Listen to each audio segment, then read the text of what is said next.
Monitoring an LLM in production, it's kind of like sitting down to dinner with your teenager, right? You're going to want to hear what they have to say, right? They're going to answer questions and they'll tell you, "Sure, I'm doing great, and this is my grades, and this is." You also want to look at what they look like, right? How are they dressed, and have they slept? Do they have dark circles under their eyes, and are they clean, right?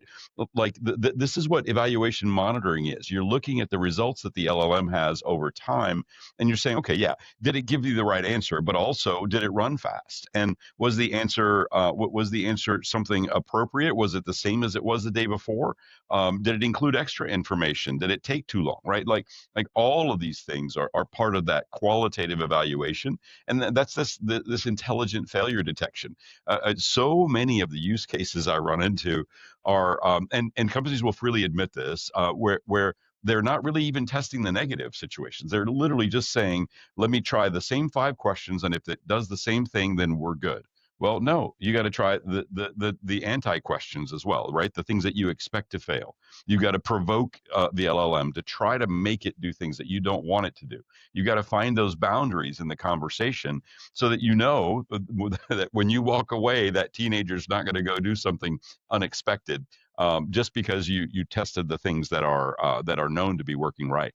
What are obviously the implication here is, hey, you've got to have this sort of test harness that understands how to evaluate the ongoing quality of an LLM, but it also implies what does it also imply about the care and maintenance of these systems? It's got to be a very active process post live in the care and maintenance of this. You need tools to be able to detect these. You need, some of that is running these automated evals where you've kind of planned ahead around things that you're going to run through it, and you're judging responses day to day or whatever to see drift.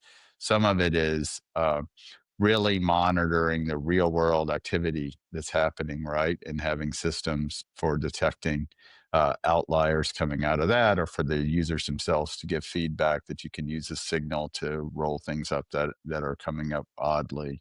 So I think that's one bit. The other bit, which I think is an important thing not to lose in this topic, and it comes back in some of the later ones as well, is that it's again, failures aren't binary. We're used to like it passed or it failed. It's quite binary.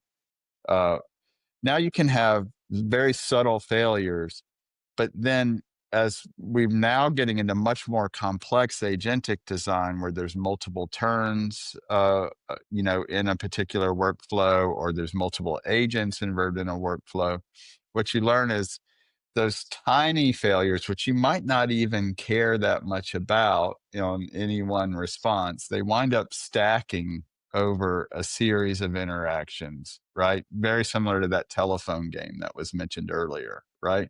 So you're talking about just little tiny errors made.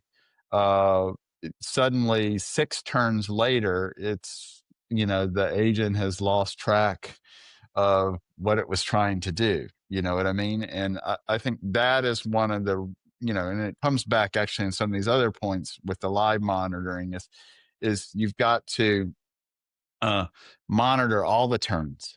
You know what I mean? And not just one. So monitoring not just like here was my starting point and here was my ending point. How was it? You really have to have visibility throughout that chain, so you can decompose where the errors are.